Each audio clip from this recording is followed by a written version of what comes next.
Hi friends, போன வாரம் என்னோட ஃப்ரெண்டோட சன் கல்யாணத்துக்கு போயிருந்தேன். அப்போ பாத்தீங்கன்னா அங்க ஒரு என்னோட ஃப்ரெண்டை வந்து பார்த்து பேசிட்டு இருக்கும்போது ரொம்ப சேடா இருந்தாப்ல. என்னடா ரொம்ப சேடா இருக்கு அப்படின்னு சொல்லி பார்க்கும்போது பாத்தீங்கன்னா ஒரு நியூலியா வந்து ஒரு பிசினஸ் ஸ்டார்ட் பண்ணேன்டா, அதுல வந்து கொஞ்சம் பிரச்சனை ஆயிட்டு லாஸ் ஆயிட்டு அப்படின்னு சொல்லி விசாரிக்கும் போது தான் தெரிஞ்சது. அவர் வந்து ரொம்ப பாப்புலரான ஒரு கடை பக்கத்துல அவருக்கு இவ்வளவு வியாபாரம் நடக்குங்கிறதுல பக்கத்திலேயே போய் அதே கடையை அந்த என்ன பிசினஸ் பண்றாரோ அதே மாதிரி உள்ளதுல ஸ்டைல்ல பக்கத்துல செலவழிச்சு போட்டிருக்காப்ல.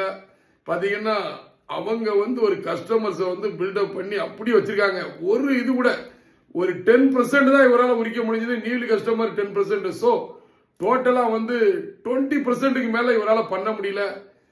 லாஸுக்கு மேல லாஸ். இதுல இருந்து நான் என்ன சொல்ல வரேன் அப்படின்னு கேட்டீங்கன்னா, எப்பவுமே வந்து நம்ம பிசினஸ் ஆரம்பிக்கும் போது அவருக்கு நடக்கு நம்ம பிடிச்சிடலாம் அந்த பிசினஸ் அப்படிங்கிறது மாதிரி உள்ளதுல நம்ம போராடி பார்த்தாலும் ஜெயிக்க முடியாத அளவுக்கு அந்த கஸ்டமரை வச்சிருப்பாங்க. ஸோ எதுவுமே வந்து நம்ம அடிமட்டத்திலிருந்து நமக்குன்னு உள்ள கஸ்டமர்ஸை உருவாக்கிட்டு போற வியாபாரம் தான் என்னைக்குமே ஜெயிக்குமே தவிர ஒருத்தர் இருந்து தூக்கிடலாம் அப்படிங்கிறது வந்து என்னைக்குமே ஜெயிக்காது. ஸோ இதை எல்லாருமே ஃபாலோ பண்ணுங்க. நன்றி. நான் ஜெயசீலன். மற்றொரு சந்திப்போம். நன்றி.